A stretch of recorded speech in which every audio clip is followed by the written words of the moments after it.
Hey guys, সবাইকে very good morning. আশা করি প্রত্যেকে ভালো আছো, আর আমরাও ভীষণ ভালো আছি। তো এই 3 দিন ধরে দেখছি একদম ওয়েদারটা ভালো না।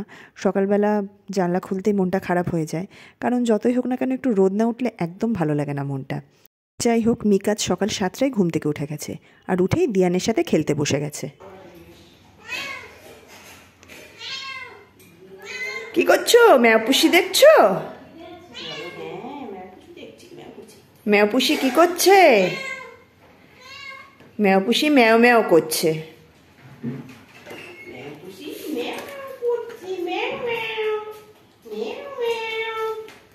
তো এখন সকালে টিফিনটা সারছি, এরপর মিককে স্নান করাবো। স্নান করিয়ে ওকে দুপুরের খাবারটা খাইয়ে দেবো। ওকে মোটামুটি আমরা দুপুরের খাবারটা 12:30 থেকে 1টার মধ্যে কমপ্লিট করার চেষ্টা করি। আর এখন যেহেতু পিসির বাড়িতে ঘুরতে এসেছি, কাজ তো সেরকম একটা নেই, সবসময় শুয়ে বসেই আছি আর মিকের সাথে খেলা করে কাটাচ্ছি। তো তারপর 12:30 থেকে 1টার মধ্যে লাঞ্চটা কমপ্লিট হয়ে গেলে তারপর 3টের সময় গিয়ে ওকে আমি ফল দিই। কোনো দিন আপেল সেদ্ধ দিই, কোনো দিন মৌসুম্বির জুস দিই, আর সকালবেলায় কলা আমি ডেলি ওকে খাওয়াই। তো এরপর ওর খাওয়া হয়ে গেলে ওকে ঘুম পাড়িয়ে দেবো, কারণ আমাদের এখনও কারোর স্নান হয়নি। ও ঘুমিয়ে গেলে তারপর স্নানটা সেরে নেব। তো দিনের ম্যাক্সিমামটাই দিনের বেলায় আমি ওকে চেষ্টা করি হাগিস ছাড়া রাখার। তো ওর যেহেতু খাওয়া হয়ে গেছে তাই একটা রাবার ক্লথ পেতে নিচ্ছি বিছানার মধ্যে, যাতে টয়লেট করলেও কোনো প্রবলেম না হয়। আর এই ড্রাই শিটটা আমি চেষ্টা করি রোজ ধুয়ে দেওয়ার। তো এরপর মেয়েকে ঘুম পাড়িয়ে দিয়েছি, ও ঘুমিয়েও পড়েছে। এখন স্নানটা সেরে নেব, কারণ ও উঠে গেলে তখন আর স্নানে যাওয়া হবে না, তখন ওকেই টাইম দিতে হবে। ওই করে নিজেই কাশছে।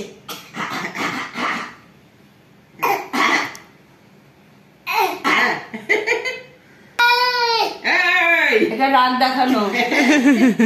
তোমার এত রাগ? এত রাগ? কোথায় রাখবো রাগ?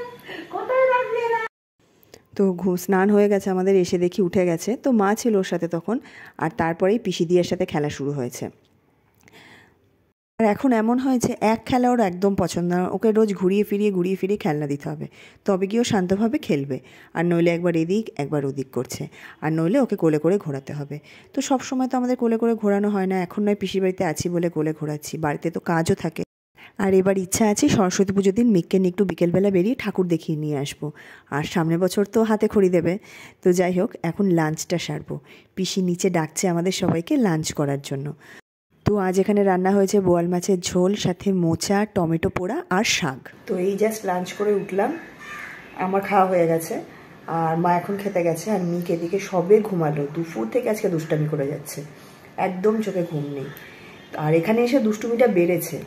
তো তোমরা তো জানোই আমি ঘুরতে এসেছি, তো এখানে এসে প্রচণ্ড দুষ্টুমি বেড়ে গেছে। আর ওয়েদারের এমন অবস্থা, আজকে তো সকাল থেকে দেখছি গুড়ি বৃষ্টি হলো, ভাবলাম যে একটু বৃষ্টি হবে, হয়তো ঠান্ডা পড়বে, পরে দেখলাম যে না, রোদ উঠে গেছে। আর দুষ্টুমি করছে, অসম্ভব ঘামছে। তাই ভাবছিলাম কাল তো সরস্বতী পুজো, তো পরের বছর এই সময় এই সরস্বতী পুজোতেই মিককে হাতে খড়ি দেওয়াবো। মিক হাতে খড়ি দেবে পরের বছর সরস্বতী পুজোয়। তো ওটাই আজকে ওর বাবার সাথে আলোচনা করছিলাম। আর এসেছি তো আমি, আমার মা আর মিক, ওর বাবা তো আসেনি। তো ওর বাবার সাথে সকাল থেকে অলরেডি 2বার ভিডিও কলে কথা হয়ে গেছে। তো প্রথমে ভেবেছিলাম কিভাবে থাকবে না থাকবে, ওর বাবাকে মিস করবে কিনা, কাঁদবে কিনা। তো দেখলাম যে না, মিলে জুলে গেছে সবার সাথে। আর ও এমনিতেই ভীষণ ফ্রেন্ডলি, সবার সাথে সবার কোলে যায়, সব জায়গায় বেশ সিচুয়েশন ওয়াইজ মানিয়ে নিতে পারে। তো এইটা এখনো পর্যন্ত ওর পজিটিভ গুণ, জানি না এরপরে কি হবে। কি করছে বাবান? বাবান কি করছে? হ্যাঁ বাবান কি খেলছে? বাবান কি খেলু করছে? এসো এসো, এইদিকে এসো, আসো আসো আসো আসো, ইচ্ছে। বাবান কি খেলছে? ও বাবা, বাবান হামাগুড়ি দিচ্ছে নাকি? এরে বাবা রে, এটা বাবানটা কি করছিলে? আর আরেকজনের অবস্থা দেখো, খাওয়া হয়ে গেছে, এখন ভাবলাম ঘুম পাড়াবো, কিছুতেই ঘুমাবেন না, তিনি এখন খেলবেন। তো কি করব, অগত্যা কিছু খেলনা না পেয়ে হাতের সামনে, আবার যে কোনো খেলনা দিলেও তার পছন্দ না।